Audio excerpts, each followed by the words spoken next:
got one OT guy here. Any other OT guys? Sure. Couple? Okay, awesome. So wasn't sure exactly on the audience, so this will be very generic. If you want to sleep through it, you're more than welcome to. We're going to talk a little bit about the convergence of IT and OT, operational technologies. And guys, keep this open. If you have any questions, shoot them up here. I don't know what form you guys normally do, so I'm open. A little bit about me. Been in cybersecurity for a little over 20 years. Was in the Air Force, worked cybersecurity. I've been in financial services as a security architect, and then I've been in sales engineering for about the last 5. This is really intriguing for me because it's my first time in the OT side, but a lot of the same principles and practices also apply to your operational technology as well. Some of the areas that we typically cover for OT would be different manufacturing, oil and gas, upstream, downstream, refineries.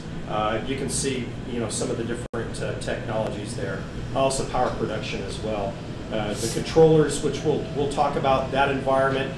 So those of you that are not familiar with it, you can become a little bit more familiar. Am I blocking you? Okay, all right. So let's talk a little bit about some of the major incidents. We all know that within IT, financial services, and healthcare, they are bound by regulation that if they are breached, that they have to disclose that breach. It's not the same on the majority of like manufacturing. If they are breached, typically there'll be an article that's saying, hey, we got hit by Triton Trisis in the Middle East, but you won't know the company unless you typically know somebody that's worked there or have a deep understanding of exactly where they're talking about. So some of the major incidents that have happened over the last 10 years, I think most of you are probably familiar with Stuxnet. A lot of stories behind it. But the thing about Stuxnet is, they got in from the inside and, wreaked havoc with Iranian power plant and, did some damage. So from that, you have safety, you have health and well-being of the people and the people around it, but also the production plant as well, because it takes production plant. So we're looking at both sides of that when we talk about security within OT. The most recent one is the Triton Trisis, where they got in and they were in a refinery for, I think it was probably about 4 or 5 months, went back to the controller vendor and said, hey, we're seeing some behavior that we haven't seen before. And they're like, nah, it's fine, it's okay. They brought in a third party to do an analysis and do an investigation and found out that, hey, you guys have been breached.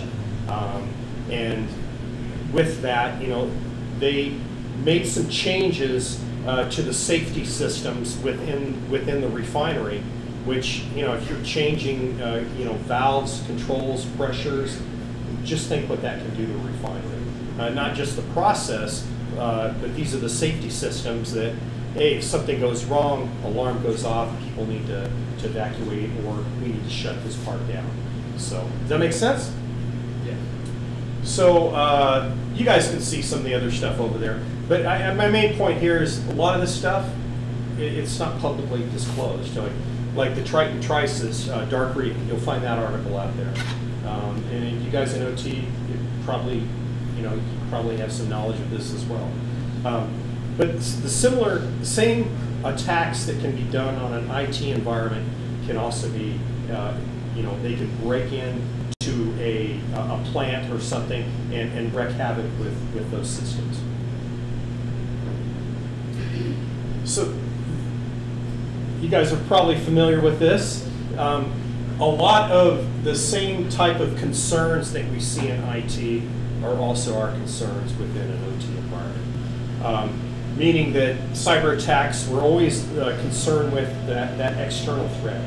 With the evolution of the IT and OT convergence, You know, typically a power plant or a nuclear power plant would be air gapped and would not have a connection, you know, to the internet. We're starting to see changes. I mean, even manufacturing plants are now starting to host some of the IT tools and security in the cloud. And we're starting to see that same adoption within some of the manufacturing as well. So that external threat is a big thing. Second one is the malicious insider.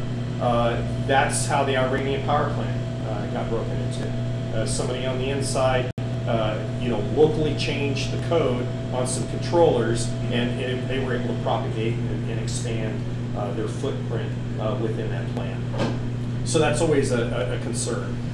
The third one, where we talk about human error or neglect, say somebody makes a mistake in a food processing plant. You have a third party that makes sure changes on, you know, within your controllers. They come in, they make the change locally on the controller, and then a plant 100 miles from there, the line shuts down because there's been a change. Without the visibility in there, you can't see what that change was. And it was a human error, but it brought down a plant for a day and a half. So those types of things, you want to have the visibility within that plant so you can not only troubleshoot, but you can also see if there is something malicious within there. So let's talk a little bit about the industrial control systems. One piece of it, and it's usually at your bottom layer, it's called a PLC, or distributed control system. Those are the heart of what sends you know, a motor to spin at a certain speed or to hold a certain pressure within a kettle or, you know, some type of heating system. So a PLC can be anywhere from power to manufacturing, controlling a robot. So you can see the importance of those. And if you can make a change within a furnace that, say, maybe the normal temperature is 96 degrees Fahrenheit, and somebody comes in and makes a change and now it's 1,000 degrees, and they override on the entire learning system, you can see what kind of havoc and what kind of damage that can do, regardless of what type of system this is on. Does that make sense to everyone? Okay. So I apologize for the graphics on this one. I want to talk a little bit about now the layers within an OT environment. It's called the Purdue model. So here at your bottom layer, your level 0, are your more mechanical, like simulators, sensors, high-speed cameras. But right above that, layer 1 is where your PLCs and DCS systems are. Layer 2 is kind of your supervisory, so the things that communicate and make changes to the PLCs are at that layer. And of course, layer 3 is your manufacturing and operations for different types of services, other workstations that you use to manage those engineering workstations. So as you go up, it becomes more centralized in distributing and making those changes in the PLCs. And then your layer 4, layer 5, that's where that convergence is between IT and OT. The thing here is, you know, usually your Splunk, your firewalls, some of your endpoint and patching, those are at your IT level. But now we're seeing the need and demand, and I'm talking just in general across, you know, ICS security. We're starting to see that demand and some of those same tools being either used or projected to be used within the OT environment. Yes? I was wondering, is there anything happening like egress filtering between layer 0 and layer 1? Because it seems like if you drive around, there's like a lot of oil rigs and stuff that you could just walk into a field and plug in the Ethernet. Yeah. Be on layer 0. So you is can't. there anything filtering from layer 0 up? Yes. Okay. Yes. I don't want to get into our technology, right, but we can solve that problem very, very easily. So if you want, we can talk after that. And that's one of the, I would say that would be one of the requirements, is to be able to identify if a change was made. So what? I see a change, big deal. Well, what was that change? If you can't actively question or query a PLC, how are you going to know? So, you know, grabbing a snapshot of the PLC and seeing either the ladder logic change or a tag change, knowing what it was before to what that change was, that's the true value within a solution. Does that make sense? Yes, sir. And sorry to keep asking that. I just want to make sure that everybody's clear on this.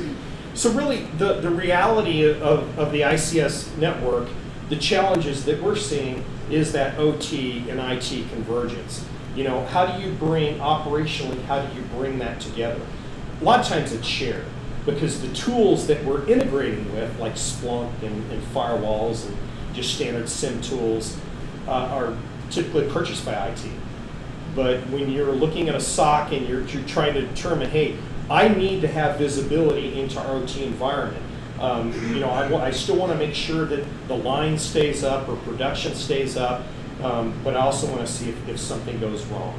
Not from a safety perspective as much, but mainly from an IT or cybersecurity perspective.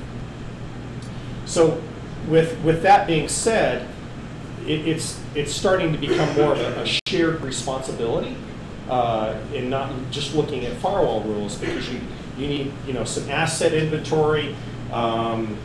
If you don't have a good asset inventory, it becomes very difficult to find out if changes were made to an ICS or from an engineering workstation.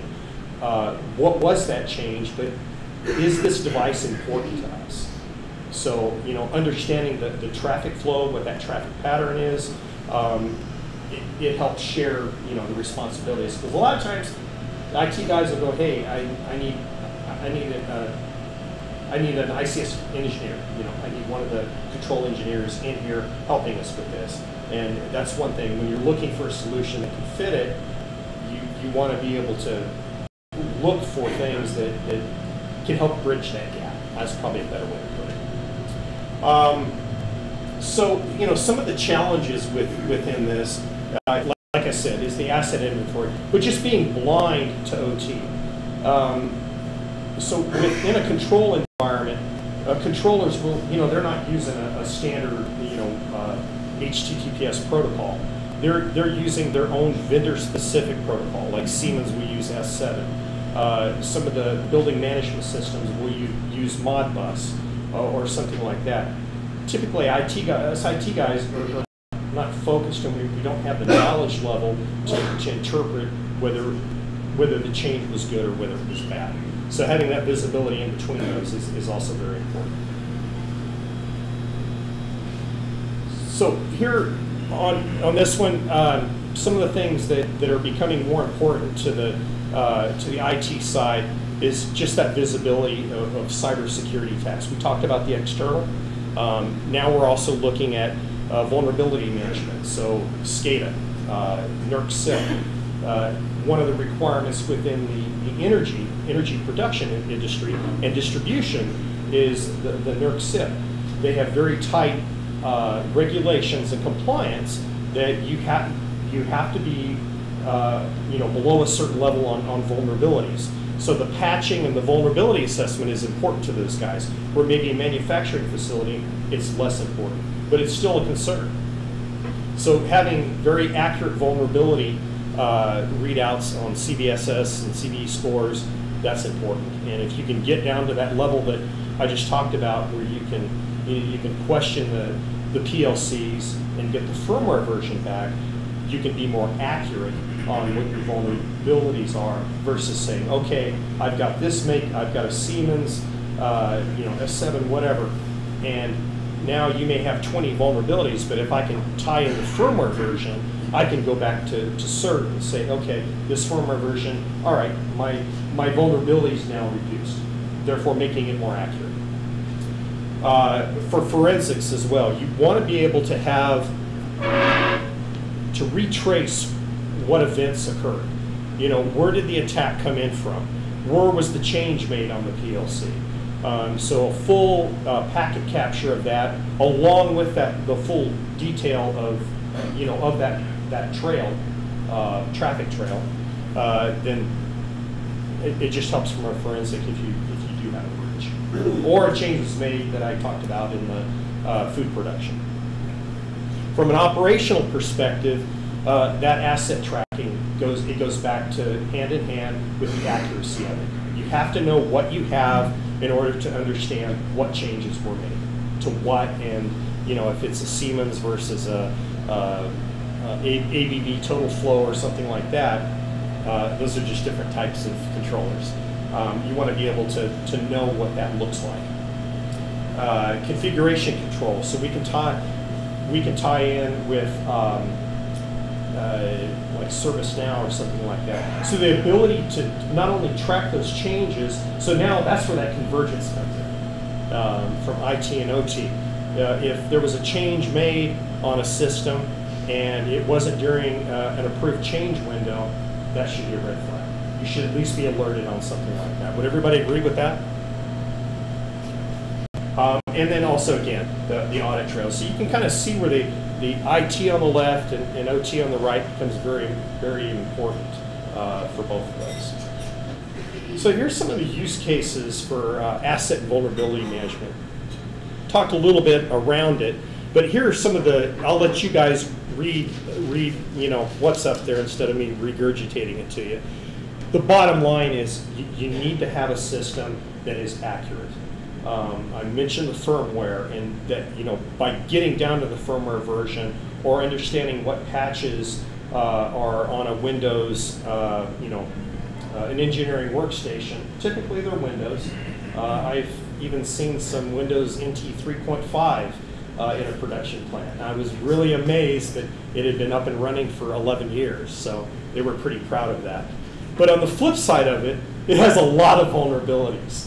And it would be very easy to gain access, full control of that server. So that's where that accuracy is important, but also helps you on the compliance side. Microsoft doesn't support NT anymore. We all know that. So having something like that in there is going to be a much higher risk than if you had a Windows 2012, 2016 server that's fully patched. So using Windows, I want to say interrogation, but WMI to look at what that workstation has or what that server has, therefore becomes more accurate than it too. And it goes back to the the vulnerability management as well. Any questions on that? No. Okay. What's that? Yeah, go ahead. Number 6, it says identify open ports and other risk factors. What other risk factors would there be? I don't know the space as well from the PLCs and whatnot. What other risk factors can you look at? Great question. Some of the controllers, if you use just an out-of-the-box configuration and you load your code up to it, port 80 is often open. So that's a pretty bad vulnerability. So I can go in there with just an open source tool, and I could start scanning. Maybe I gained access to a substation, and I do a port scan, and I find that these controllers have port 80 open. It's going to be very easy for me to take full control of that controller and wreak havoc and make any changes that I want on it. Does that make sense? So the open ports, it's standard security practice. You only want to keep, it's just like a firewall. You want to open the ports that need to be open and close those that aren't. Same thing goes with controllers. So now let's talk a little bit about the threat hunting. Especially this is really important in in the SCADA in the distribution piece of this. When you're looking for malware, those breaches that I showed on one of the previous slides, it's malware. And if you can't detect that malware on your network, on your ICS network, you're at a pretty bad disadvantage.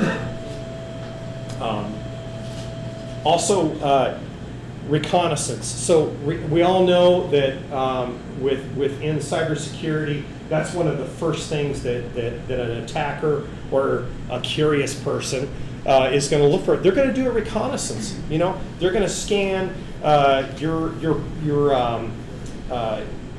IP range, and they're going to start running port scans, and that's reconnaissance.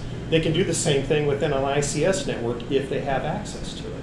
And that is one of the first things they do. So having the ability to alert on it gets you, past that initial point of, hey, somebody is in our network. They're doing an ARP scan or SYN scan on our entire production facility. And then the last one is just being able to identify if there's code logic changes within controllers, changes that shouldn't have been made. Like the one example that I gave was changing a temperature on a controller. If that's a thermal controller or some type of heat exchange or something like that, you're raising that temperature, you're changing the flags on the guys that are actually monitoring it. You can fool them and basically bring down a plant. And safety and operational are the two key risk factors there. Just wanted to throw this up there. We talked about the threat detection and mitigation. I think that the audit tracking as well, having that full visibility based on an accurate asset catalog and inventory, I think is very important. And then that goes directly into the vulnerability management. If you can have an accurate asset count, then you can become much more accurate on your vulnerabilities, which saves you time when you actually have to go out there and mitigate those vulnerabilities. So say maybe 5 of my 100 controllers have a very old firmware. Those are the ones that I'm going to focus on first.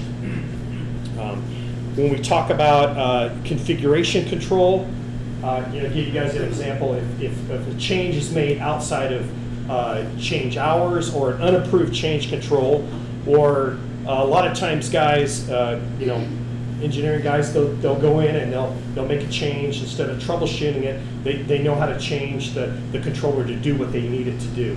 But was it an appropriate change? What was it before?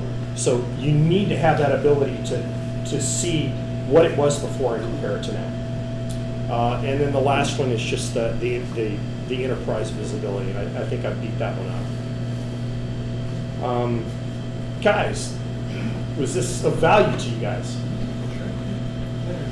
Awesome. Yes? I was curious, is there any, like when we're testing an ICS system, and we gain access during an authorized test, is there anything benign we can do to demonstrate impact?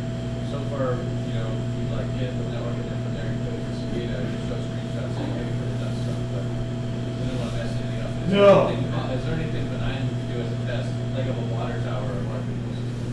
There is. There is. Then you start looking at typically IT scanners or something that you can interrogate the system with.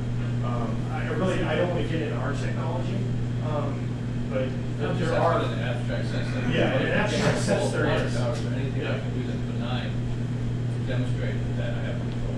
Yeah, the way that we do it is we're looking at the traffic passively.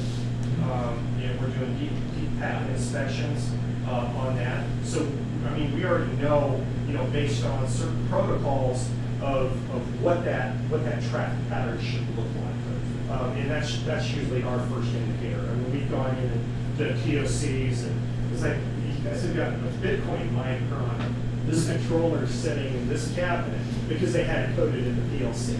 It's like, no, we don't. I was like, no, here's the traffic right here. Like, oh crap. So they're running out to the line, shutting that line down and powering that PLC off. And we've even seen where guys have gone in and they're playing streaming games off an engineering workstation. That stuff can be learned, and those are weaknesses in what people are doing. So, Your clients have any concern that someone who penetrates ring 0 can attack the corporate network? Yes, absolutely. We have a way. We included an intrusion detection system in the product, so we're looking at that network, and we can go down to the lower level as well. And I think if you're looking for a solution, that's you need to have something that can do what needs to be done. So you guys don't make any of the controllers yourselves? No. So is there? What about the people who have are they catching on to this idea, like with IoT or whatever, that, you know, like, you can't just assume that everything is peace and quiet all the time, that this is a hostile environment and you need to step it up? Yes, the answer is yes. In fact, our research team lab, they found vulnerabilities with some of the manufacturer's controllers, and we just go directly to the manufacturer instead of releasing it publicly. And they're like, thank you, you know. So they're becoming much more cognizant as they're building code for new controllers. So they're starting to incorporate some of that security in there. Brad, you want to add to that? Yeah, and I was going to mention, so I'm teamed up with Darren, but what we see a lot of the time is these are heterogeneous environments. So nobody just has Rockwell controllers. People have a mix of 3 or 4 different controller brands. So these guys, they are developing more security into their platforms, into their management consoles. They are trying to create encryption within their traffic protocols for future models. But I think the biggest challenge these guys have is these pieces of equipment oftentimes are intended to run for 20 years. They're not allowed to restart them. They don't patch ever. They're recommended not to patch.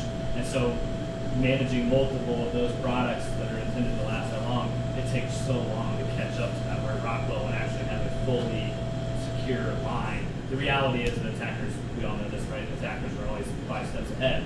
So as soon as they build something into their controller, the attackers are already going to have a loophole into that. And so I think that's the NDG value for anybody in our space, is that we can monitor and manage multiple types of products across multiple vendors, and we can stay ahead quicker than I think the manufacturers can. If that makes sense. So, Do you guys have an annual pen test of your product? we do. Please get a card for this man. What's that? Yes, cards available. So in the absence of a regulated environment, how do you convince people of the need to be secure? That's always a challenge. Sorry, I didn't. So outside of a regulated environment, how do you convince people that they need to be secure?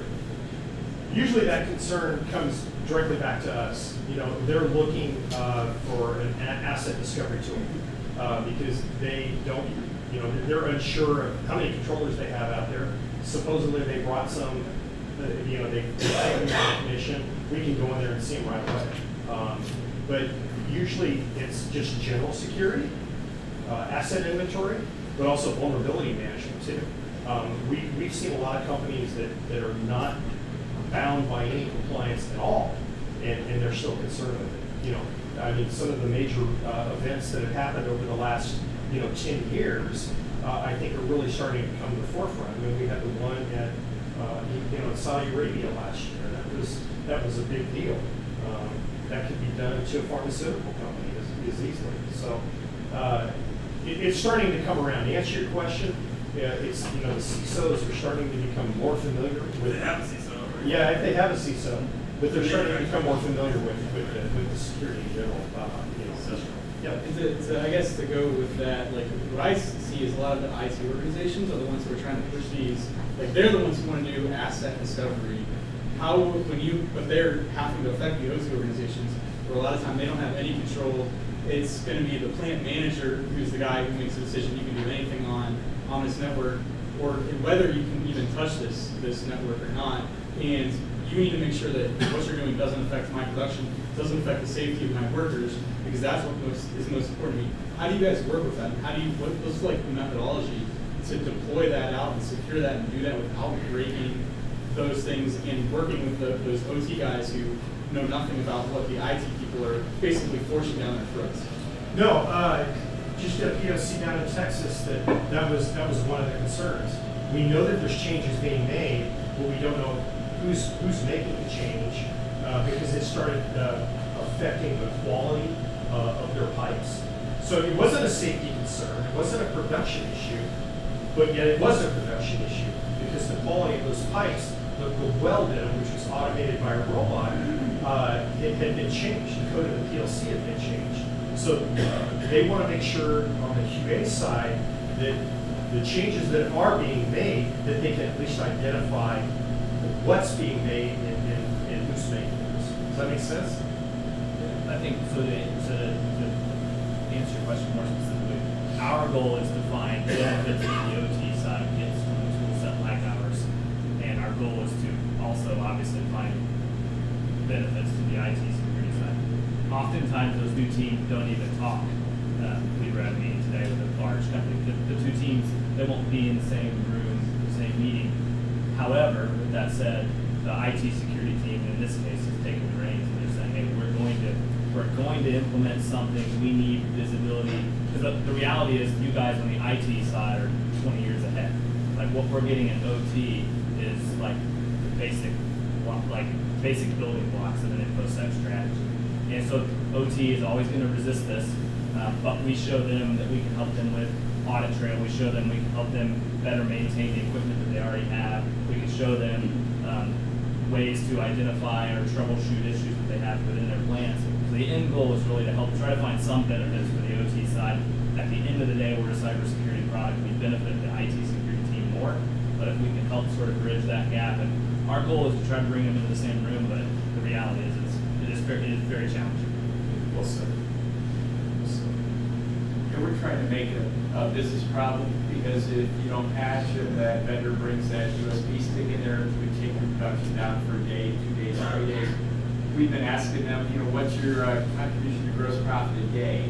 And it's like $250,000, and there's a little bit of risk there, right? And so trying to make it their problem. For 10 years, we've been the bad guys telling them, hey, you got to patch, you got to patch, you got to patch. Oh, no, we don't. You don't understand.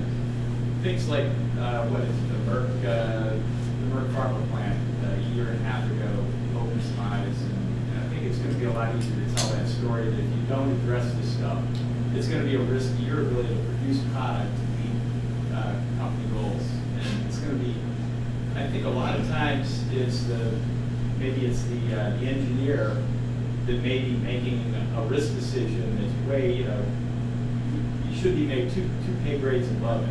If he's making $1 million risk decision, that ought to be made by the plant manager, VP, or somebody like that. And try to speak in terms of risk instead of IT stuff.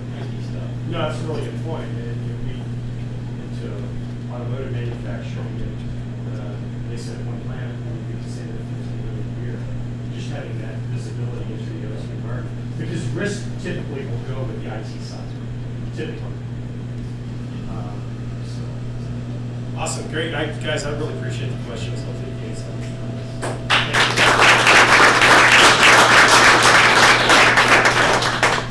We'll take about a 5-minute break and Tyler Hudak come up.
Finished up writing a couple blog posts that are on the TrustedSec site on an RDP honeypot that I ran over close to Thanksgiving of last year, and so thought this would kind of be a perfect opportunity to kind of spit off what he was talking about and show something that I had done that was related to it.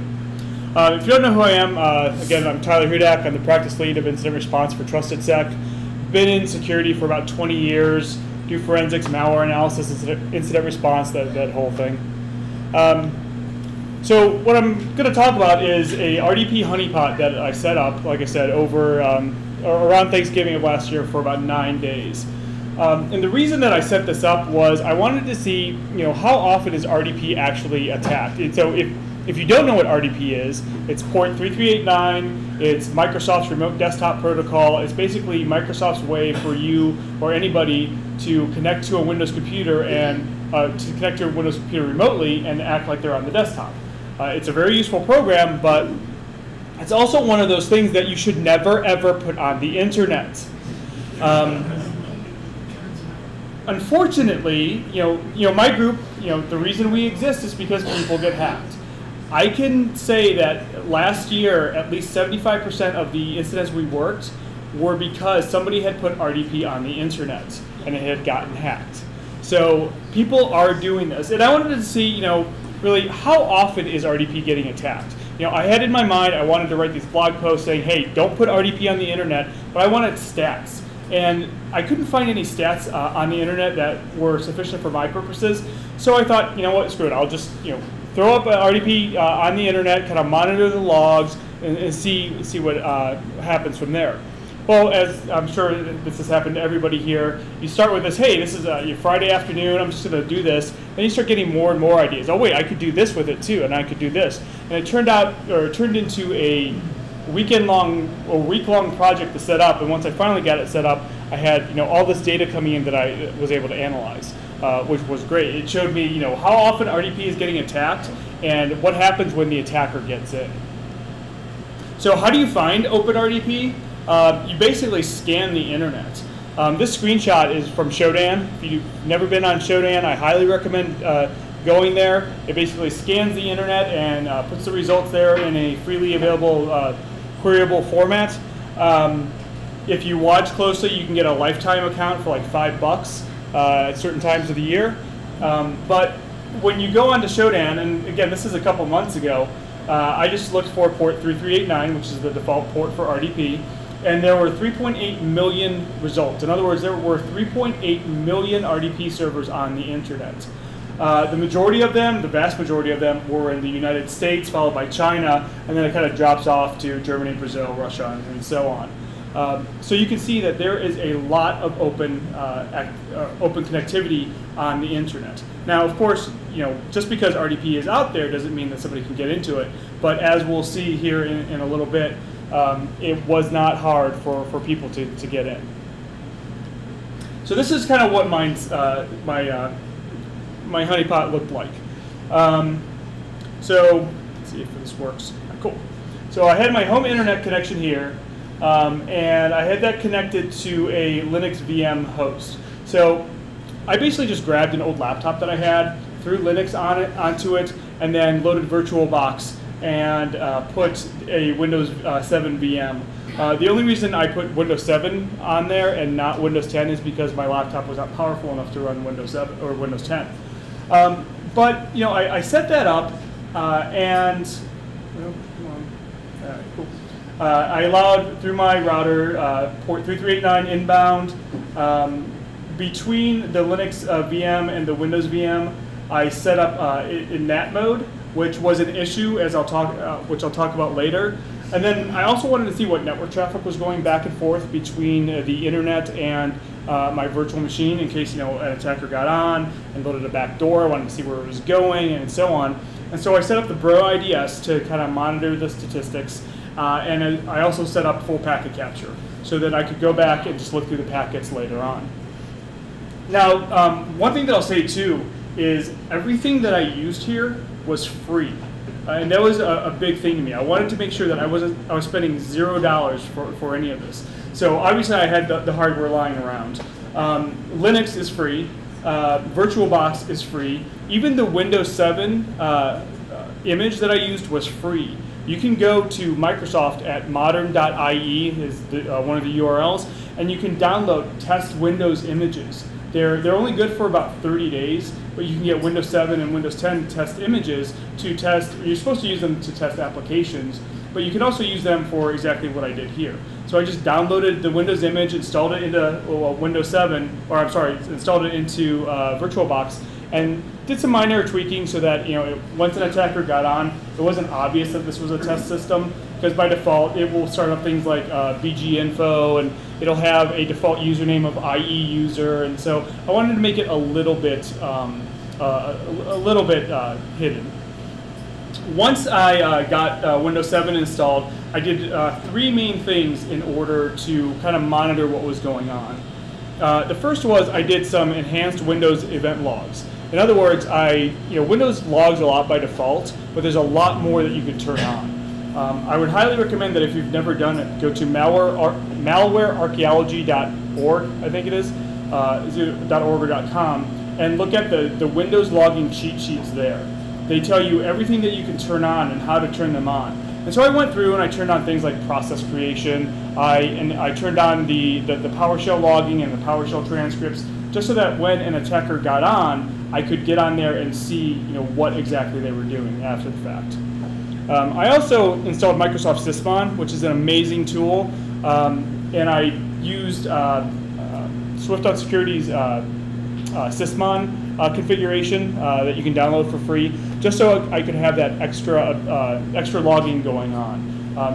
If for some reason the attacker went in and cleared the security event logs, or for some reason changed it, or something stopped working, I would have that second layer or that dual layer of logging that I could fall back on, which actually did help. And then finally, I set up some desktop recording. So I wanted to see, like physically see what the attacker was doing when they logged into the honeypots.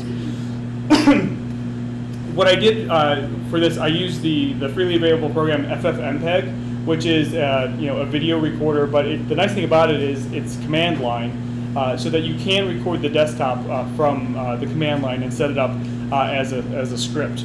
And that's what I did. I set it up in 2 ways, so that when my fake user would log in, it would either launch from both the registry, or I also had a scheduled task. As we'll see later on, this failed horribly. I don't know why it failed. There is one instance where it worked, which we'll see. I suspect I know why, but this is kind of one of the lessons learned for me in this, and we'll talk about that later. And then finally, because I didn't want to sit there and watch the network traffic to see if somebody was logging in, or constantly logging into the VM myself to see if somebody had successfully authenticated, I had all the logs being sent to Humio. If you're not familiar with Humio, this is not a commercial plug for them, because again, this was a free service that I was using. They're essentially a Splunk in the cloud, for lack of better terms, and you can get a free account with them where you can send them, I think it's a couple of gigabytes a week for free, and they don't charge you for anything. So this was kind of like my monitoring in the cloud for my honeypot, and I set up some alerts in there so that if a successful authentication took place, meaning an attacker was able to get in, I would get notified of it. And I did some other configuration. So like the Windows VirtualBox, I named it Payroll. That was the host name. And I didn't want to make it super easy for the attackers to get in, so the administrator account I left disabled, but I also set the default username to be Payroll with the password of password. I just, if anybody was actually paying attention when they were trying to get in, they would see that they would be able to. And as I'll show in a second, they actually did. So authentication attempts. The honeypot was up for 9 days, approximately 9 days. The first authentication attempt happened within 77 seconds of me putting it online. Now understand, I did not advertise this. This was on my home internet connection. It wasn't connected to TrustedSec at all. It wasn't on Azure or anything like that. This was my home internet connection. Do you have a static ID? No, I do not have a static ID. Everything, was somebody just happened to be scanning across the internet and within 77 seconds, hit me. It's kind of hard to see here, and I apologize for that, but the orangish line, those are the number of attempts for the user administrator. Administrator was absolutely the #1 account that was attempted to be logged in. The blue line is all the other authentication attempts that are occurring for user accounts not including administrator. Now, there are a couple interesting points here. You can kind of see that for the most part, the lines tend to move with each other, except for right here. You can see that for whatever reason at this point in time, and there are a couple other points like this too, but this was the biggest one, there were very few administrator attempts, but lots of attempts for other IDs. Yes? This is generated in Humio? This graph here? No, this one was actually generated in Excel. So Humio only lets you keep the logs in there for a week. So what I found kind of after the fact is if you don't export them, then you lose them. So what I ended up doing is every time my VM would get hacked, I would take a snapshot and I would export the log. So this is kind of where I pulled them all together. But at that point in time there, very few administrators, or there are very few attempts for administrator, but lots for other accounts. And when you kind of look at them, and I did do an analysis of this, they're not user IDs that you would associate with IoT or routers or default admin or things like Cisco, things like that. I mean, they were thrown in there, but a lot of them were for like normal names, like regular first names. And I'm guessing what was going on here is whatever attacker was doing this, they were just looking for all those non-default names that might be within an organization, like Sally and John and all that, and they hit it hard. I mean, there's about 2,500 attempts, 2,600 attempts in that time period within a very short time period. So obviously it would be working. It's working for them. Otherwise, they wouldn't be doing it. So across all the attempts, and we had 58,000 different attempts to log into the system over the 9 days, there was almost 5,000 different user IDs that were tried. And, hopefully everybody can see this. But like I said, the #1 was absolutely administrator. #2 was payroll, which was kind of interesting. I don't know if payroll was tried because everybody was just trying to use the word payroll, or that was the default user on the system. In my next round, I'm going to change it from not being payroll to see if I see consistent results with the default username. But then after that was admin, logged in. I'll get back to that in a second. Then user, test, user one, and so on. And like I said, there's almost 5,000 different user IDs that were attempted. The fourth one there, logged in. That's not a typo on my part or a misconfiguration in my log parsing. That was the actual user ID that was tried. So I don't know why. Yes? Was that from more than one IP or across the board? That is a good question. I don't know. Yeah, so was it like a user messed up, or is there a broken tool? Yeah. That is a good question. I will have to go back and look at that. And I'll say too, all of the raw data I have, and if anybody wants it, let me know. I would be more than happy to send you or give you a link to probably a couple of gigabytes of log files and all that fun stuff. But I don't know that. I will actually have to look at that. It's a good question. Yes? Did you have a public DNS name for this server? Or No. Just an IP? Just an IP. I guess technically I did because I use Spectrum, so I'm sure that there's something that Spectrum whatever that will resolve to me. But I didn't set up anything like a company name or anything like that. But yeah, that's a good question. I don't know if it's just a broken tool or a broken attacker that was doing this. So that was kind of an interesting and unexpected result. I often get asked, all right, well, who was doing it? And so here are the authentication attempts by country. These are not the only countries. These are like the top 11. The Netherlands, surprisingly, was #1. So there are two bars here. The darker bluish bar, those are the total number of attempts from that country, and then the greenish bar are the number of unique IP addresses that attempted to do authentication requests from that country. The Netherlands was definitely the #1 for the number of authentication attempts. They had 28 IPs, and it kind of goes down from there. Then to Panama, which was kind of odd, But Panama, I had almost 10,000 attempts from only 3 IP addresses. Ireland was up there, Ukraine, Germany, Russia, Belgium, Poland, United States, China, and France. China, surprisingly, was really down low, which I would have not, I didn't expect that. I expected them to be a little bit higher with that. Same with Russia. I would have expected more to be coming out of Russia. Did not expect to have so much coming from the Netherlands. Did you do any correlation for these across what was like AWS, Azure, GCP? I have not done anything that deep yet. So we'll get into this later, but there was a slight issue with the way that I set up my VMs in that because they were in NAT mode, my Windows was in NAT mode, every single IP address authentication attempt in the Windows logs says it's coming from 127.0.0.1, or no, not from localhost, from the NATed IP address from the host VM. I am able to correlate based off of the bro logs that I have, but I haven't done anything like that yet. So I haven't done any deeper analysis like that. That is, would be interesting to see, how many of these are, cloud-based versus, home internet connections or, some other place on the internet. You should do a reverse. Sorry? We'll do a reverse lookup on those also. Yeah. I have not done that yet. VPN services or exactly, or Tor exit nodes, things like that. That would, be interesting to find out.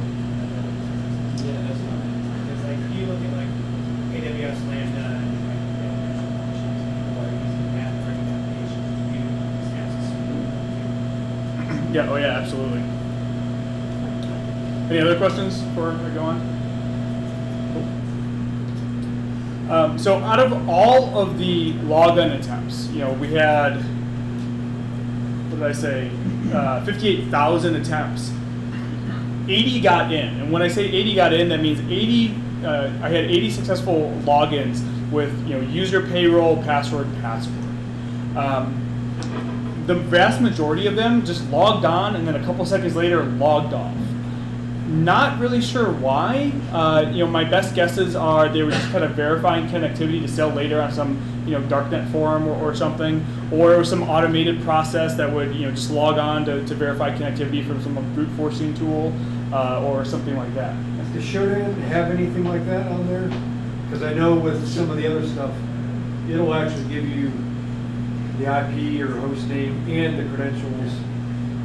For RDP, I don't think it does. No, okay. No, I'm just wondering if maybe that stuff would end up showing up on there. No, I don't think I don't think Shodan attempts to brute force, at least based off of RDP. I could be wrong, and that would actually be kind of interesting to see how many of these scans or attempts do they trace back to any Shodan IP addresses. Yeah. Did you do any sort of time analysis for like log on versus log on time? I did, and that's where I came to. The vast majority of them were maybe a minute, and when you look at the activity that happened in that minute, nothing happened. You would see the authentication log on success, then there would be the normal processes kicked off that you would expect to be kicked off, like RDP clip and all that fun stuff, and then a log off, and that was it. So unfortunately, nothing else. So you had just mentioned you were going to, it'd be interesting to see how they pull Shodan IP addresses. Do you have a way to pull those IP addresses? Because they are fairly fast flux.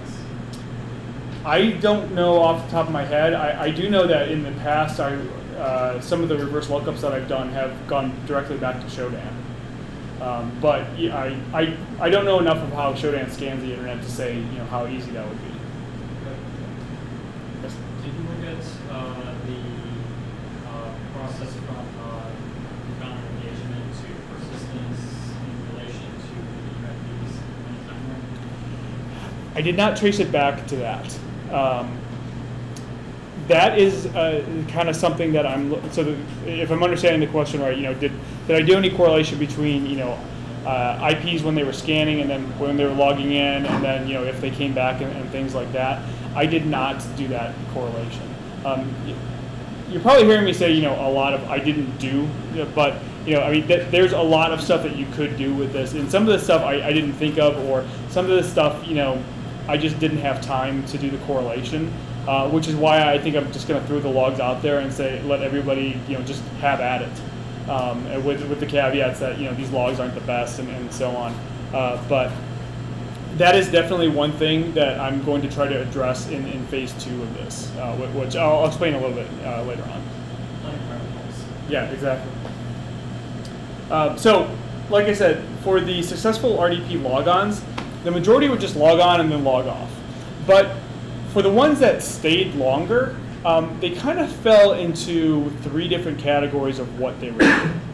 And so the first one, which I'm going to call attacker number 1, they would get on there, they would kill Defender, then they would deploy ransomware. In particular, most often it was Rapid ransomware, although I did see GandCrab installed a couple times. Rapid ransomware, if you've never dealt with this, is a huge pain. It actually sets up persistence. A lot of ransomware does not set up persistence, but it sets up persistence so that it will run, I think it's like every minute, and then every hour it sets a number of scheduled tasks. And then the attacker locked the desktop, they cleaned up, and then they left. Now, for this particular attacker, start to finish, from the time they logged on to the time, through deploying ransomware, doing all their stuff, and logging off, was 3 minutes. So very short dwell time on the system. And you can kind of imagine that if this was a corporate system that was hanging on the internet with RDP, how many organizations do you think could actually respond in less than 3 minutes? Assuming they even detected this in the first place before the ransomware was deployed, and not many, I think. But that was really the majority of what I saw was attackers getting on and deploying some type of ransomware.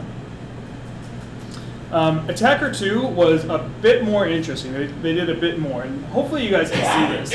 This is the one time where the video actually works, and this is going to go through fast, and it's going to loop through, and I'll kind of explain what's going on here. So you'll see the ransomware stuff in the background, and that's because there were times where an attacker would get on, deploy ransomware, and I wouldn't get around to resetting the VM until like another attacker had compromised the system. So we were getting multiple attackers compromising the systems here at the same time, or within a short time of each other, and that's what happened here.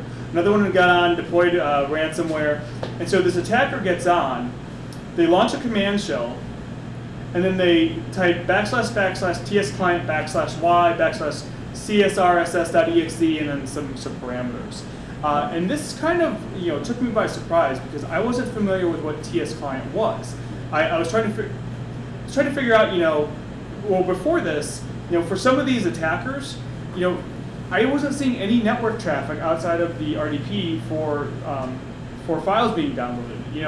When an attacker would get on there, all of a sudden their files would appear there.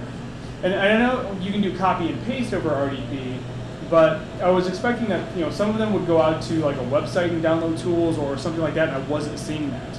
And so this kind of explained at least one way that they were getting the tools on here. And if you're not familiar with what tsclient is, and I absolutely, let me skip this one right now. I wasn't familiar with it at the time, but when you connect to a RDP server in your RDP client, you can set up almost like bridges between your local device and the RDP system. And one of the things you can do is you can map your local drives to drives on the RDP system you're logging into, so that you can access those local drives as if they were local to that system. And the way that it does that is by setting up a share called tsclient. So if I were to say, share my C drive, I could access it by going to //tsclient /c, or if my D drive, D, or if I had some USB drive hanging off there or something, a Y drive, I could go to tsclient /y. And that's what was happening here. The csrss.exe is being loaded directly from this SMB share. So what that means is the attacker, is mapping this drive to the system that he's logging into, which brings up some interesting possibilities of what we can do, which I'll talk about in a second. Another thing too,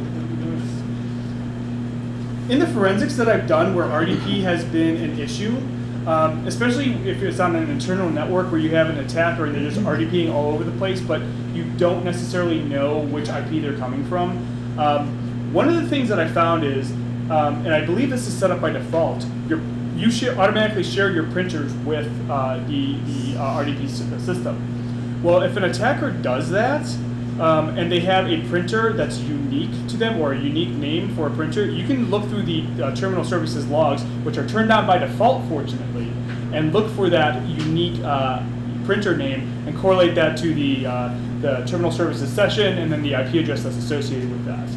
We found that very useful in some of the engagements that we went on where the attacker was moving laterally via RDP through some backdoor that they were using, and we were able to trace it back to the originating attacking system that way. All right, so CSRSS.exe, it did two things primarily. It removed the legal notices from the system for, I don't know, apparently then that would make it legal for them to log in or something. I don't get that one. And then it actually reconfigured RDP to allow any client version. With RDP, you can actually set it so that a certain minimum client version is able to log in. They removed that. Then it launched this other program called 899.3975 or 3795.exe. Don't know where it came from. Unfortunately, for a lot of these tools, they were deleted off the system before I was able to get to it. So unfortunately, I wasn't able to see if it was like attached to it as a resource or something like that. But this was the session in which I did capture the video, so I didn't see it copying down. So I'm guessing it was attached as a resource or something. But it launched this secondary executable, which would then go and patch RDP to allow multiple concurrent sessions. Now, this last part here is something that, this part right here, this is something that I saw happening a lot. And so with RDP by default, you can only have one person logging in via RDP at a time. And this is primarily so that, if somebody's on the desktop and you RDP in, that you basically kick them off, or if somebody else is RDP'd in, you can't, kick them off. You can actually set through group policy the number of concurrent sessions that RDP allows, which will essentially allow multiple users onto the system at the same time. Before it was available in group policy, you actually had to patch the RDP server executable. And all the attackers were doing that. They were actually patching the executable instead of modifying group policy. And if I had to guess, it was just because that's something, it's a script kiddie thing that everybody does, that's how they learned it. And if it's group policy, if they change it, as soon as the group policy gets reapplied, then that goes away. So that was an interesting thing that I saw happen a lot. So going back to TS client really fast, if the attacker is mapping their own drive, there are some interesting things that we could do with that, specifically for intelligence. So in theory, what we could do is write a script so that when the attacker logged on, it would go and query all the potential TS client paths. And then we could, essentially perform recon on the attacker system. If they had their C drive on there, we could technically, do a dir/s on that and just get the entire contents of what's on their drive. Typically, we could copy things over, or you could use this exploitation program to actually copy a auto-start program to their startup directory and attack them. I did not do this last part, but there is code out there to do that. What I did do is set up this little script so that when an attacker logged in, it would do a dir on TS client just so I could kind of get a notification of everything that was logged on there, or that was mapped. And then I would try C and Y and just do a dir/s to see if I got anything. And you can see I'm piping it to this temp file that I called nvidia.blu. And the reason I use the .blu is because if ransomware got on there, I didn't want it to encrypt that file. BLU is not a extension that ransomware would typically encrypt, so it was pretty safe. Unfortunately, after I implemented this, and I implemented it after this attacker got on, is when I figured it out. Fortunately, either my script didn't work, which is probably the more likely reason, or nobody had anything mapped via TS client. So unfortunately, I didn't get any results, but phase 2, this will be a little bit more robust. Then finally, I have attacker 3. They did something totally different than anybody else. In fact, the interesting part about this one is I was literally about to shut down my virtual machine for good. It had been running up for 9 days. I was done monitoring it. I wanted to start doing the analysis.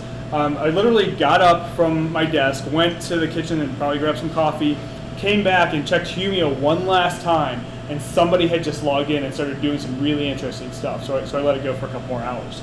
But they actually added 3 local users to the system. 2 of them were admins, one was a regular user. They actually went through and performed some configuration on the users so that the user IDs would not show up on the default login page. So when you RDP to a system, it shows you those little icons of you can log in as Bob or Tom or whatever it is. For 2 of the users, they modified those so those did not show up there. The 3rd user, I honestly think they just forgot to write into their script that they used to do that. So they added 3 local users, and of course I have the passwords for them because they did it all over the command line. They went through and they removed the RDP concurrent session limit again, and then they actually installed Chrome and accessed some websites. The first site they accessed was pages.paychecks.com, and they just went to the normal page for this. If you go to that, all that is the login page for paychecks.com, which is a paycheck dispersal type, like an ADP type company. And then they went to this JavaScript file on vars.hotjar.com. I tried to find the full URL to put in here. I don't have it on my computer here, but I think it's on the blog post. I went and I looked at this JavaScript file. It really didn't do anything. I don't understand why they went to this last one.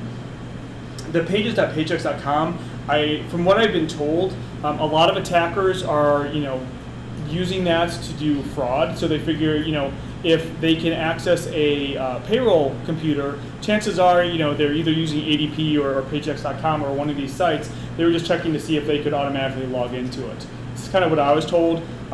So I'm going based off of that. But they accessed those 2 sites. They didn't do anything else. They just kind of went and made sure they had connectivity, and then they rebooted the system. So the interesting thing about this attacker is they didn't install any backdoors, other than I guess you could consider the user IDs that they created as backdoors. They didn't install ransomware. They installed legitimate software, which Chrome, and then the software that they use to modify the concurrent sessions is a RDP utility that you can download. And they actually rebooted the system, which if this was a production system that somebody was monitoring, all of a sudden having a reboot, that's a pretty big change. So they went through and they set all this up. I'm guessing most likely to set up a foothold, and we're going to come back, given the fact that they have those user IDs.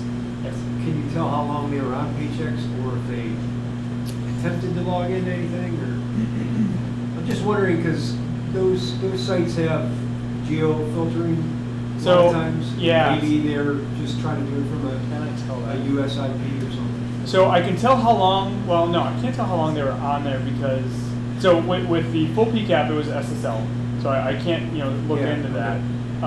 The bro logs, they would tell me, how long it took to load them up. The browser history, which is how I grabbed that information out, probably would not tell me if they tried to log in. I would have to go back and look, but if I remember right, that kind of would tell me how long they were on there, because then I could see how long it was until the next site was accessed. I would need to go back and look, but I want to say they weren't on it for very long. So if they did do an attempt to log on, it failed. I'm guessing it failed because no other pages were loaded up. And of course, this is why I wanted the desktop software to be running, because that would have shown me exactly what they were doing. Right. And unfortunately, it died horribly. Is that being read from the Windows box? Say that again? Was the recording happening from the Windows box? Yeah. Have you ever thought about trying to VNC recording from the virtual box and record that out to the No, I did not think of that. The hypervisor would be in charge of the recording rather than your... Well, you have to remember that, I see what you're saying.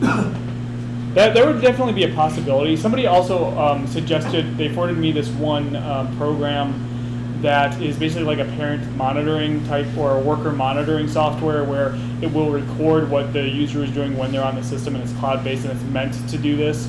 The little nice thing is that if they're unless they figure out they're on a hypervisor machine, they wouldn't know that we recorded anyways. That's, you know, I did not think of doing that. I will have to try that. Open the console session, the console RDP session. Yeah, I mean, that's the thing too, that when they're logging in, they're not opening up the console session. So if you were sitting like in front of my laptop, you would not see them moving things around because they're on via RDP. But yeah, that's actually a good idea.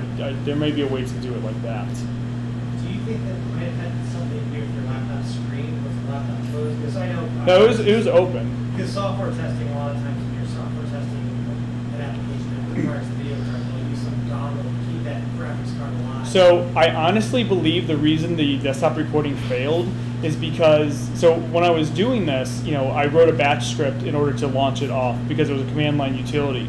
Well, if you were to log in, you know, it would just pop up a command, you know, prompt, and you would see, you know, FFmpeg running. So I converted it to using a program called DOS to EXE, or BAT to EXE, I can't remember which, and it basically converted the batch file into an executable program, which got rid of that prompt. But I think that's where the issue was. There's something wrong with the way that it does that, where I think it was crashing because, probably for the reason that you were stating, is because it wasn't seeing the graphics card the way that it expected, and so on.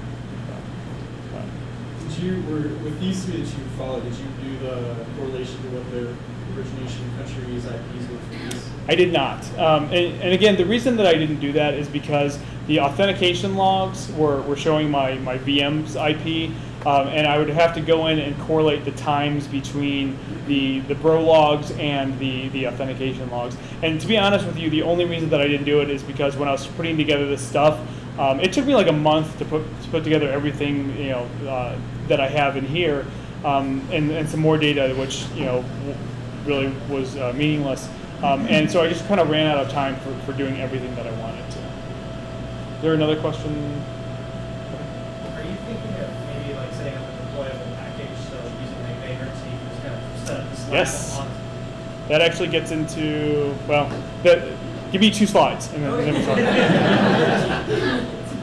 So, obviously at the end of this, you know, I had a bunch of lessons learned for myself. Again, this was kind of like a weekend project that kind of ballooned out, and so I was kind of throwing things there. I didn't actually do any like true, you know, development or true architecture of this, so I did run into some issues. Obviously, the desktop recording didn't work, which is something that I was really hoping to get. The VM in NAT mode meant everything looked like a local IP. That was really disappointing for me when I realized that was going on, because I did want to do that correlation to see, you know, who was actually logging in and were they coming back and all that fun stuff.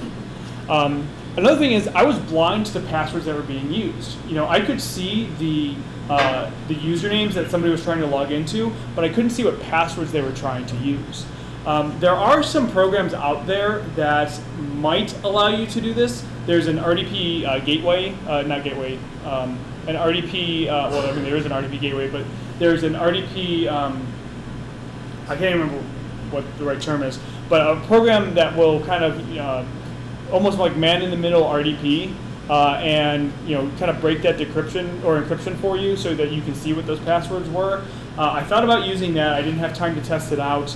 I also thought about, you know, initially just, instead of going as far as I did, you know, just kind of hack free RDP so that it's spit out the username and password into a file. But I kind of realized that if I did that I wouldn't be able to get the additional information of what the attacker was actually doing when they logged in. And so I kind of threw that out the window. And of course, right after I do all this, Checkpoint, some interns at Checkpoint published a blog post where they pretty much did exactly what I did, except that they kind of hacked the RDP protocol so that they could then, you know, load up the PCAP into Wireshark and see those password captures using some tools that they had done, and some modifications that they did to the RDP server. So definitely that's on my, you know, phase 2. And then finally, I didn't have any long-term visibility. You know, once the system would be compromised, I would reset the VM. So, you know, like with attacker number 3 who set up those user IDs, you know, if they were going to come back to that, it would be great intelligence to see, you know, what are they doing when they come back. I wasn't getting any of that, unfortunately, because of, you know, I was resetting it so quickly. And that kind of brings us into phase 2, and this is kind of one thing that I'm looking to do at some point. But the goal of phase 2 is going to be, let's get some intelligence around long-term compromises. Once that attacker gets in, what happens when they do get in? I want to create a more realistic environment. Right now with this one, I had one system with RDP open, and that was it. I want to instead create a virtual environment, probably in the cloud, where we have one system with RDP open, but then on the back end we have a domain controller, we have a file server, maybe some clients set up too. What does an attacker do when they get on that and they have that other environment to interact with? Based on the investigations that I've worked, at least with ransomware, when that happens, the attacker is going to use Mimikatz to dump passwords, log into the domain controller, and start and every other server they can, and run ransomware on all those servers. I would like to see that actually happen. Or with our attacker number 3, what was going to happen when he came back? Would he try to exfiltrate files and things like that? Cloud-based, just because then I could write that script so that I could reset the environment pretty easy if I needed to. I wouldn't be constrained by my own resources, my crappy laptop that's 10 years old, and so on. And then figure out a way to get better instrumentation and intelligence gathering. Make that desktop recording work. Put up some better tools so that I can see the passwords that are being used, so we can kind of analyze what passwords are bad passwords for RDP and so on. That kind of brings me to the end. Questions? Yes? Can you go into it a little bit deeper, like how you isolate this to build a level of confidence in yourself that they weren't going to pivot to something else in your network? I put it in NAT mode. That was basically that was basically what I did. I mean, so if we go back to my architecture setup here, admittedly, again, this was a weekend project. That's what I'm going to claim for not doing anything more. But I had my internet connection. I had my little router firewall here. I did set up like a DMZ off my router to the Linux VM. So I mean, technically, they would if they would somehow be able to compromise the Linux VM host, then they would could technically get to my router and all that fun stuff. But again, that's also why I put Bro on there and full packet capture so that if it did happen, then I could at least hopefully have that data available. Yes. What is your presentation pointer that makes the rest of the screen? This is a Logitech Logi a Spotlight. So I will say that I was at a SANS conference training, and the instructor was using this. They're not cheap. I'll tell you that they're about $100, and I got it for like my anniversary or something like that. But yeah, it is very cool. Yeah. Can you explain why you didn't just make it a real simple credentials to? Well, it was, in my mind, it was real simple credentials. It wasn't a normal user ID, but the password was password. Okay. The reason that I did that, I didn't want administrator and password as the user ID. It was because I didn't want just every script kiddie on the internet who was scanning and trying that to get in. Because as you can see, administrator was the #1, right. And I'm sure password was the #1 password that was tried. I wanted them to work a little bit because I wanted the interesting stuff to get through. Okay. And I will say that on the desktop, while I didn't have any canary files or honey tokens on there, I did have a couple documents on there which said like payroll.doc, and there was one called readme.txt where if they opened it up, there was like a note from the systems administrator saying to this woman Rita saying, hey, it's Thanksgiving, I didn't have a chance to finish setting up your PC, I'll finish it up after the holidays. And the attackers did go in, and some of them did look at those files, so you could see them opening them up. So phase 2 is definitely going to have some type of canary files in there, so that if they do copy them off or if they open them up, we'll be able to see it. Yes. I think it's kind of interesting that you could create snapshots automatically once they've actually accessed the system. Since we only had 80 successful logins, right. It would be reasonable that you would, in a short time period, that you could create snapshots for opening, and then maybe like once a minute, that might allow you to capture that executable of it. Yeah, and that's a big thing is, that's actually where Sysmon saved my butt. Because while, the process execution logs will tell you, full command line if you set up properly, full command line of what was launched, it doesn't tell you the hash of the executable, but Sysmon does. Sysmon does record the MD5. It's at least the MD5. It might also be the SHA-1, or it's one of the other. That's not how you configure it. It has 5 different options, okay, including Microsoft's own proprietary hashing. Right, but by default, it does hash something from the files that are executed. And I was able to take those hashes and then kind of query them on VirusTotal. Unfortunately, all of them were on VirusTotal already, so I could then go and see where's this file, what is it, and I could download it either from VirusTotal or track it back to its origin point. But yeah, that's exactly why I want to be in this cloud environment and have the logs not going to Humio, not because Humio was bad, but just because it's cloud-based. I want to be able to have some type of trigger so that if somebody does log in, wait 3 minutes and then take a snapshot or something like that. Do you see any other type of RDP attacks besides brute force passwords? I didn't, but I also wasn't looking for any other type of RDP-based attacks. I was specifically interested in the brute force. Now, there are some exploits for older versions of RDP. I don't know if any of those were tried. I do have the full packets, so I could probably run it through like Suricata or something like that to see if anything got triggered. Was there any? Did you have any I guess the IDS, any signature-based detection on there, like stored or anything? I didn't have that turned on. I did go through the data afterwards with some scripts of my own that will pull out metadata from the RDP connection. So if you've never looked at an RDP flow, full PCAP, sometimes, not always, it depends on what version of the server and what version of the client and how you have RDP configured. But sometimes metadata from the client is sent over in one of the first packets that RDP receives. And that metadata includes the host name of the server or the client that's logging in, and the keyboard type. So is it U.S. English? Is it Russian? Is it Chinese? And so on. And so I did go and pull some of that, and sometimes the default user ID that they're logging as. I did go and pull some of that metadata out. Unfortunately, I didn't get anything interesting in the metadata that came out. It was all kind of expected data. A lot of it was mostly, excuse me, U.S. English in the ones that I pulled out. Some Russian, some Chinese, what you would expect in that.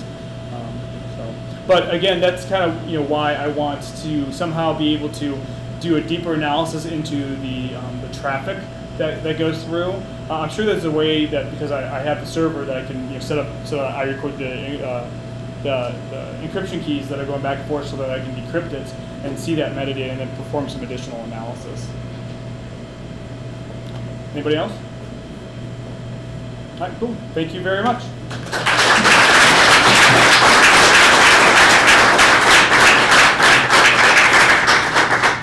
So take a few minutes, stretch your legs, and Charles will have our final closing talk.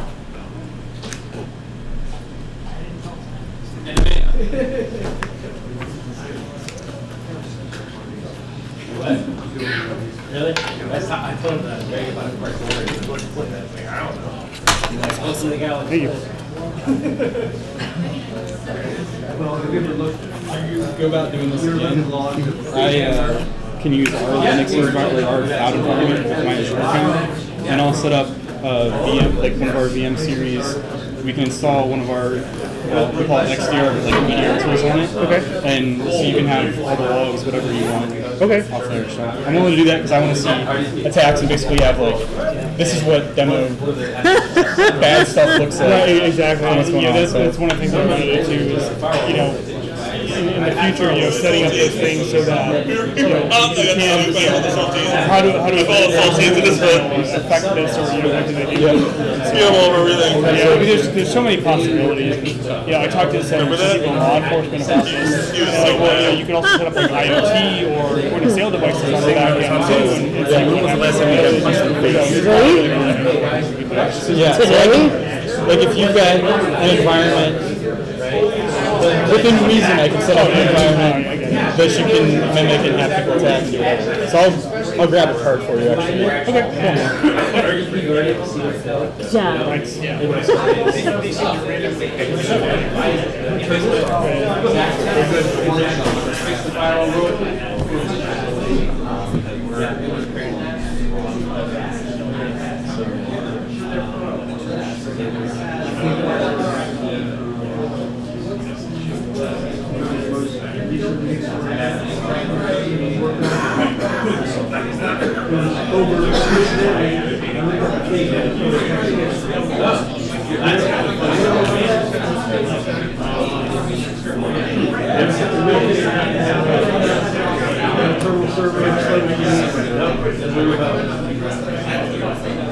Just one company.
show of hands, who either participated or heard about Hacker Secret Santa this year? All right, so I started Hacker Secret Santa 4 years ago, just like with a dozen or so people all in person, kind of like normal Secret Santa, but it kind of threw like OSINT into it.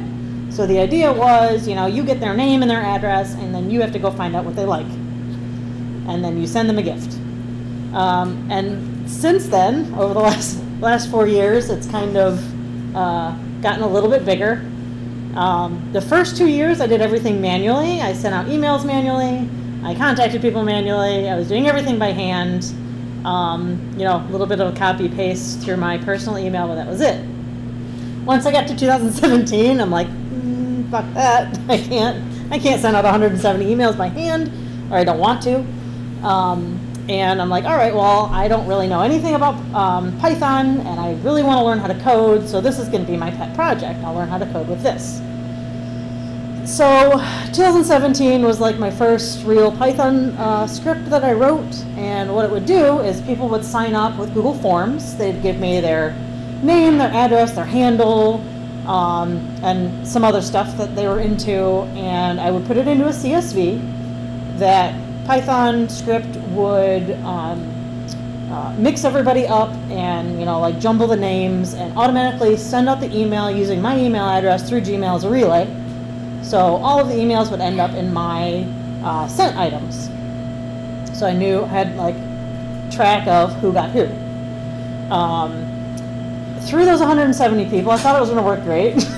Through those 170 people, it stopped at about 99 because it turns out Gmail rate limits you. And the first time I ran this, I'm like, all right, no problem. I'll just take those 99 people out and rerun it. But the first 99 had already like mixed in with the rest of them, and like I had to manually go through 170 sent emails and figure out everything by hand because I don't know how to do error handling. I don't know how to do anything. It was terrible. It was a gigantic nightmare. So this year I thought, oh, it'll be better. I'll have people help me with it. I'll make it a little bit smarter. It still didn't really work that well. It gave me the ability to it matched everybody up beforehand as opposed to doing it as one large step. And so it gave me, this, person A is matched with C, C is matched with F, and it gave me all of that in this big log file. Still forgot about the rate limiting. So it bombed out about halfway through, and then I had to go through that CSV that it created and then write something else to then send all those out. It was, again, a gigantic nightmare. So I was complaining about this to Charles, and he's like, I think I can help you. So that's where we're at now. Or die trying. Yes, because I don't know what I'm doing, and this is getting harder because now we have almost 400 people doing it, and I'm scared. This is terrible. And I had always a lot of good feedback from people because, you're getting people that you've never met before, you're getting like their Twitter handle and finding out cool things that they like, and you're hopefully getting good things in return. There's always terrible people that don't send anything or like will give me a fake email address or forget that they're doing it. It's about like 10% didn't get a present. A couple people didn't get them 2 years in a row, and that sucked. So I wanted to get around that by like imposing some better rules and some better like design around it. Do you want me to like ask like the features that people think that it should have, or do you want to just? We'll walk through that as we go down. Okay, so do you want me to go to the next? Yeah, I'm good. Yep. So that's it. Now it's Charles's turn because I don't know what I'm doing. She thinks I do. Oh no. Uh-oh. Don't be like that. Oh, no. Wrong side. Too many sides. Okay. Wait for that to decide it wants to work.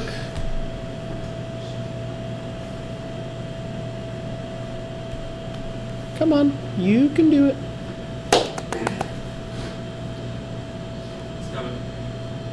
There we go. Okay, so I'll need to blow this up a little bit more. So the only way I had of tracking people still was my sent items and lots of different text files and CSVs.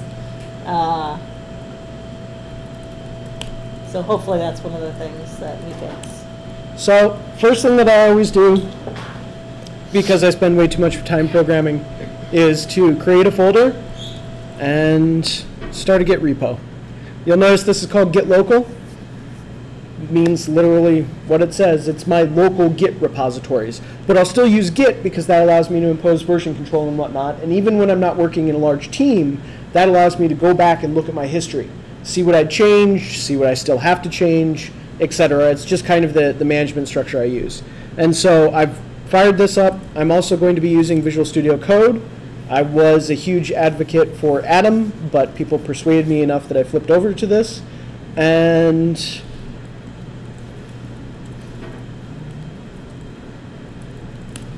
I'm just going to start up a README, because the best way that I've found to keep track of this stuff, especially starting out a project from basically nothing, I don't have any of the existing code that Amanda had or whatnot, is to just start a text file and start writing and iterate. You don't want that code. It's fine. Maybe that'll be like a sequel to this. We'll go back and do a postmortem on the code. Okay, so you mentioned some of the struggles and frustrations and evolutions you went through with this. From all of that experience, do you have any features that stand out that are core to it, that are really pivotal, just base functionality that you would need for this to work in the first place? The swapping and sorting of Santa, like people are giving gifts and people are getting gifts.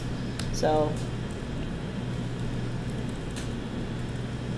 it's like pulling name out of a hat, but except for in a program. With people, yeah. Let me dig this out real quick. I have it here too. That works. Doesn't matter. We have multiple copies of people. Okay, what else?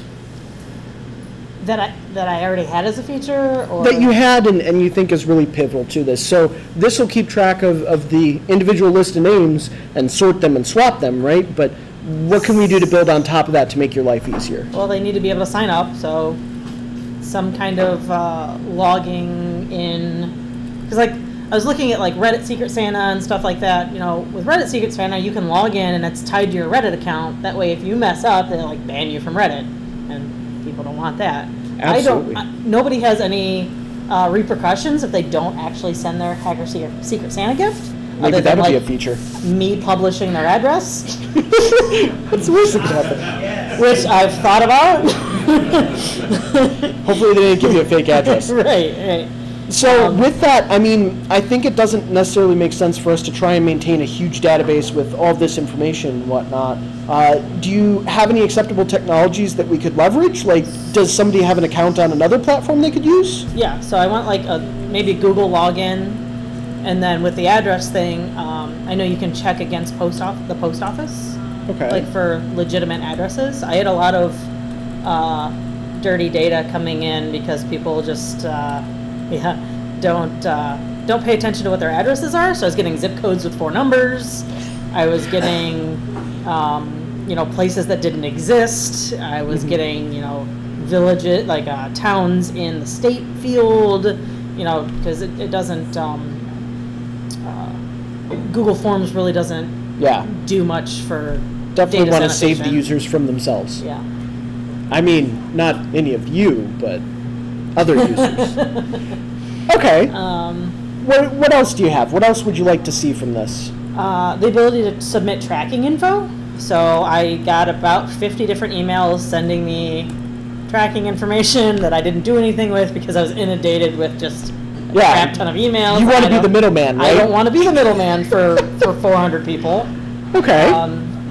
So not only to submit that tracking info, but a way that they can anonymously talk back and forth to their person if they choose to. Just don't make me build an iOS app, okay? I've got something against apps. Swift. No apps. Okay. That's fine. Anything else that you think is core or pivotal to this? Yeah, so like, I know a lot of B-sides do this, where you have to pay like $5 or $10 or something like that to go. Like, they don't want to charge admission, but they do, just so they kind of get a better count of who's going to show up. I thought that would be a great idea, to charge like $5, have it go into one big pool, and that way if somebody didn't end up getting a gift, I could just like send out $20 gifts to a bunch of people. And then if everybody got a gift, then I just donate to like a charity of their choosing or something. This all hinges on people trusting me a lot with their information and money. It's good you've got such a trustworthy Right. face. Yeah. Right. I don't know how to put it. Used To help guarantee participation. I can't spell guarantee. So. Me neither. Every time. Yeah, it's all right. It doesn't matter. Good It enough. doesn't matter. Good enough. Okay, so that's kind of a thing that would be nice to layer on top of this. Do you have anything else that would be nice to layer on top of this? Yeah, so one more is something I did to cut down on shipping costs is, like I said, I had 24 countries in this last one. Anywhere from like Romania to New Zealand to Japan, like people were freaking everywhere. I manually segmented people off. Based, like some countries I had to look up because I didn't know where the hell they were at.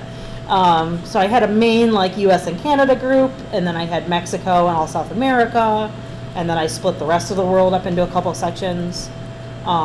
So letting them either choose or like automatically sorting them into where they would be comfortable shipping to. Because I can't just say, all right, well, everybody in Australia, and there's 2 people in Australia that sign up, and they know each other. Like, that doesn't really do much. And there's people that don't mind the extra shipping costs, and there's some people that are like, well, I don't want to spend $25 on a gift and $40 shipping it to somebody I don't know. And then also like price differences. Some people. I had as a list in my rules like $25 like soft limit, and then a lot of people were going way above and beyond that and spending like a couple $100s and making the other person feel bad. I keep on asking them to like pay off my mortgage, but nobody's done that yet. That'd be quite a gift. Yeah. So like I want a only $25 gift or less, and then I don't care on the limit. I plan on spending $100 or whatever, and that's it. That's it. That's a lot of shit. But those are the things that I came up with. Can anybody else, like, if you've run a secret Santa or anything that you can think of that might be like something that might be a good feature? This is all the ones I thought of. The only one that I think of that I've seen on other secret Santas is if somebody wants to sign up to be an angel, so if somebody doesn't get a gift, right. Say, I don't want a gift, but I will send it to anybody who can get one. Okay. Yeah. Yeah, I had a couple people offer to do that, and then now I just have 200 emails to go through and trying to figure out who hasn't gotten a gift, and yeah, it's been interesting. Anybody else think anything? Mechanism for when persons receive their gift, they can check off they have it. Okay. It takes off. I don't know.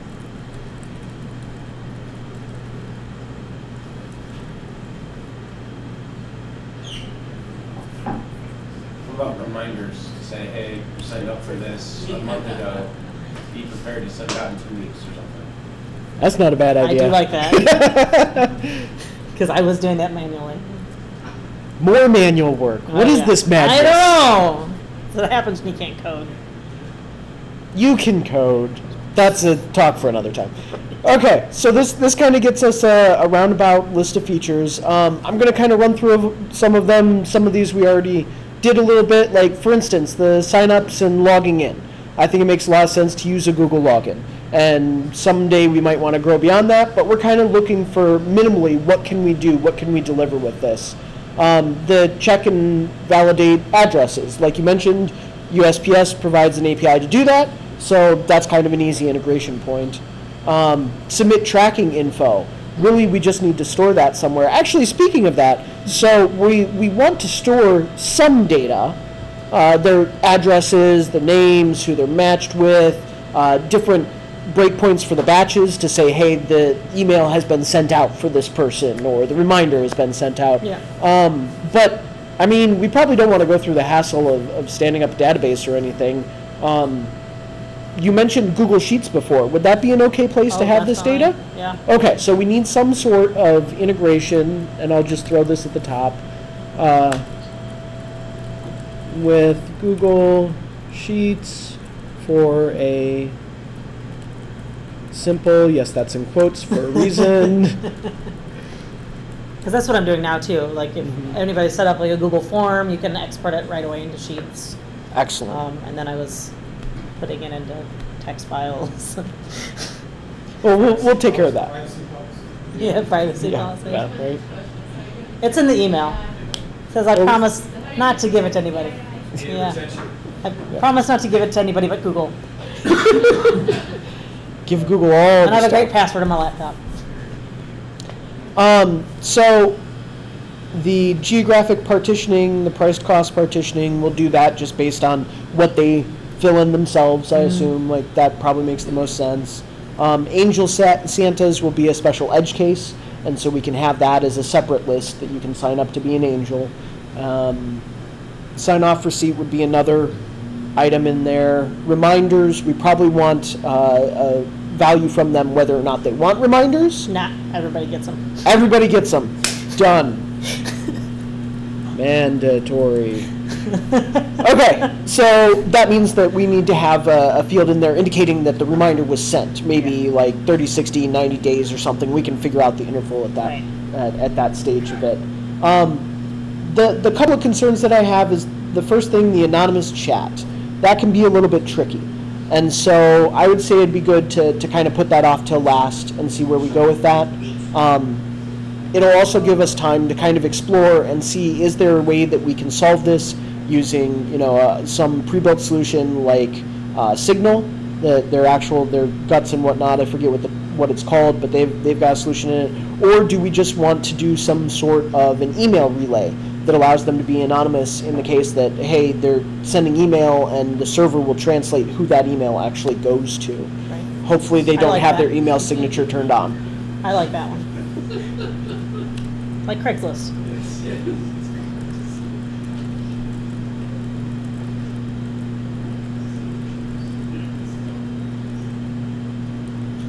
Okay.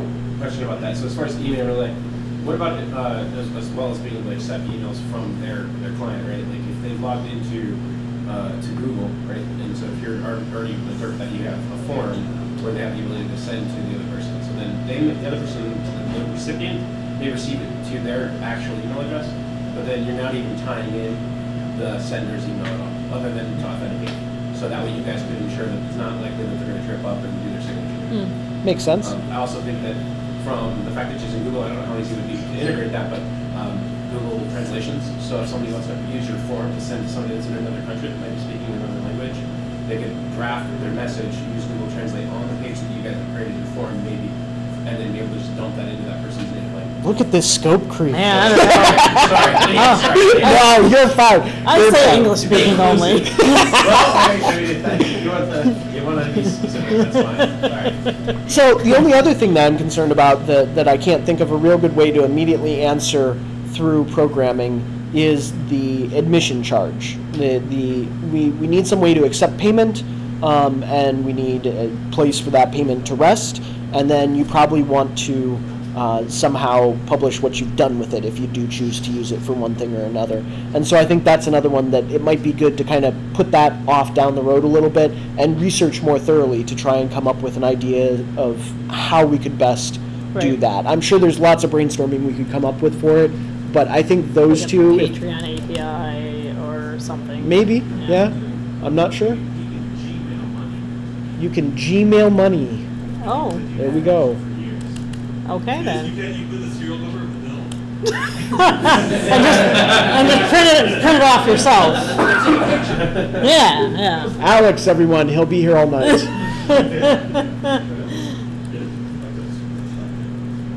Just don't, no sending Amanda $5 checks. Yeah. How are you handling the GDPR concerns? That is a great question. We will. We're not talk about that Googling. later. Everyone's forgotten. All the time. I just block all IPs from Europe. That's what everybody else does. Do the paper so. route. Yeah. That's New York Times. Specifics. You should put residency status on it. Yes. Except I opened it to Europe, so. Okay, so let's kind of go down a route here. You mentioned that you're okay with Google Sheets and whatnot, and so let's just kind of stick with that. I did do a little bit of work on this in advance, I swear. And so Google has this thing called Google App Engine. I don't know how familiar you guys are with it, but basically it allows you to build a web application and deploy it to Google, to the cloud, those things in the sky.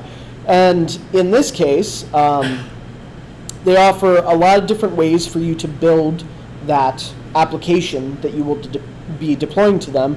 I'll throw it out to the audience. Does anybody have any idea what we're going to do this in since I'm sitting up here? Python. Oh, shock. Go! Python 3. Turtle. Python 3 is the correct answer. They do support it. Let's do Go. Let's poll the audience. They can rate the Go then. I can't stand it, but that's another talk for another time. Okay, so Python 3.7 is supported, so they're nice and up to date. That's good. 2.7 is too. I'm sure that'll be going away quickly. Friendly reminder, you have less than a year before you lose support for your Python 2 apps. You should migrate them. No, not going to be extended. Which is what my last one was written in. Okay, so Google Cloud Platform, GCP, because acronyms are fun. We go through this. Basically, there's a cloud SDK. They have wrapped it in wonderful little shiny command line pieces. In my case, I'm running on a Mac, so my life is a little bit easier. I have Homebrew installed. I can search for Google Cloud, find that there is a Google Cloud SDK. Can you guys see that? No, you can't. I'm going to blow it up some more. You can see the oodle. Boop. There we go. Google Cloud SDK. I can then brew install that Google Cloud SDK. And a while later, in some fun ASCII graphics, these were fun to watch. These, the second layer on this was actually used as a progress bar. I've never seen that before. Like it built the table and yeah, it was cool. So we've got that installed. We're good to go on that. I've got a Git repository that I can eventually use and put up on GitHub if we choose to, or wherever else. They do have a Hello World example here that we could check out and deploy and whatnot. For tonight, I don't want to run us too late, so we're not going to go around playing fun with that, but either in another session here or in a video that I'll post to YouTube, I'll do some tooling around with this so that you guys can kind of follow around on your own time if you have interest in doing something similar. The SDK has associated documentation, that quick starts, how-to guides, APIs, and reference. Google has done an absolutely excellent job of covering what you need to know to get something up and running on this. They also cover what you want to choose between the two types. Unlike Amazon, they don't have all kinds of different sizes. They basically have two paths to follow, and once you pick a path, then they can construct what you're actually going to end up needing to pay. So our path is going to be the standard environment, mainly because it's intended to run for free or at very little cost. That was kind of my decision, but I don't think you're going to argue. No, that's fine. They do have a list of features here that you can dig through if you so decide. Again, just for time, I'm not going to dig into those too much. I will be using Python 3.7. I will be using pip env, because that's one of the easiest ways to manage your dependencies right now. There are other options, but another talk. So I'll run through some of that real quick. And finally, the other technology to kind of get us started here is I'm going to be using something called Flask, which is a Python minimal web framework that will allow us to build the front end for some of this, particularly a sort of management console where you can have an overview of what's going on, but it will also allow us to schedule given tasks. And so like the reminder emails that need sent out and whatnot, we can schedule those as tasks with a plugin to Flask. And furthermore, we can chunk those so that we don't have to worry about rate limits anymore. So send out 20 emails, wait 5 minutes, send out 20 more emails, because people aren't really going to care when they get their email. Is that a question? Nope? Okay, cool. So, getting started, I am going to type a few commands and then we'll get out of here. First thing that I'm going to do is I'm using something called pyenv, which allows me to manage my Python versions on my machine. In this case, I have system and 372, unsurprisingly. So pyenv local 3.7.2 then gives me this Python version file, and anytime that I cd into this directory, it will use that Python version file and automatically give me Python version 3.7.2 without me ever having to remember to do that again. Next thing that I'm going to do is pip env, and actually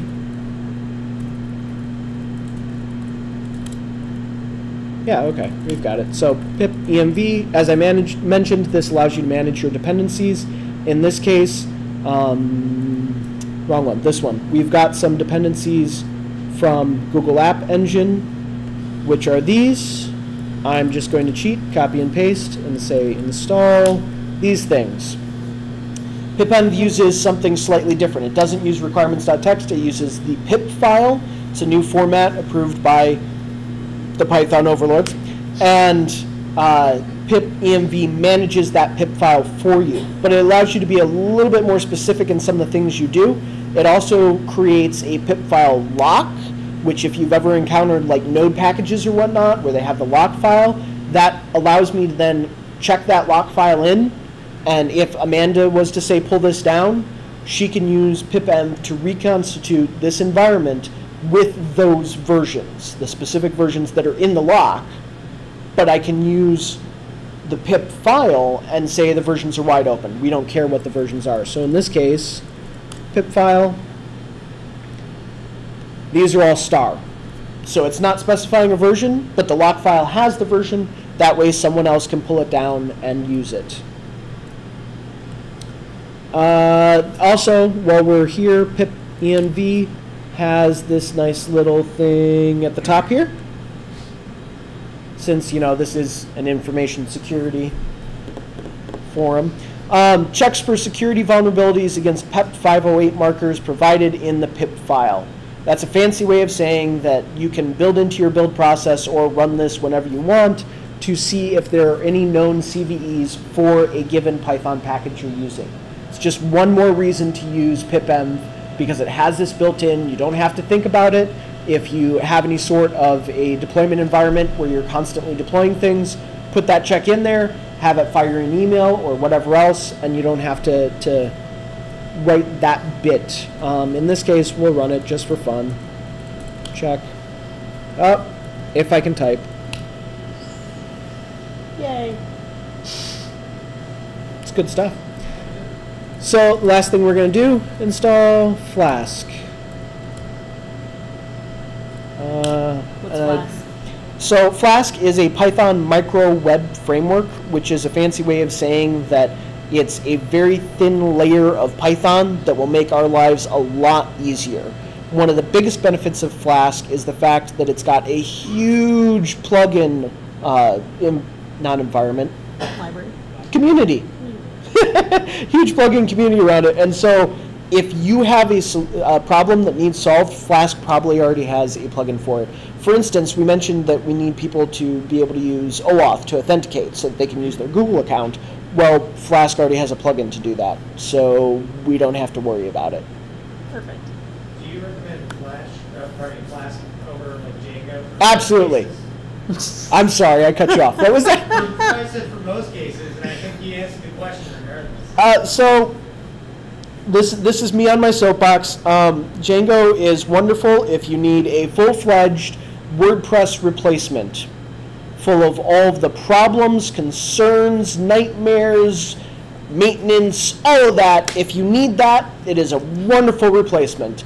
If you just want a simple Secret Santa site that has, you know, little bits and bobs that people can fill in and do stuff with, you do not need Django, and Django is just going to bring you more pain than anything else. I always in my development lean on the side of starting thin and building to thick. And so if I can start as thin as possible, in this case Flask, and I get to a point where I'm like, you know what, we've got a blog, we've got merchandise, we need a gigantic site for this, then we can go to Django. But I don't think it's the right place to start, and I think unfortunately because they're attempting to garner such broad appeal with everybody and anybody, they've tried to pitch it as a place to start rather than a more purpose-built solution that to the right person can be amazing. If you really need a full-featured CMS, well, out of the box, it has more than Flask. That's less work on the forefront. And yeah, that's pretty much where I'm going to leave this for now. We've got our dependencies installed.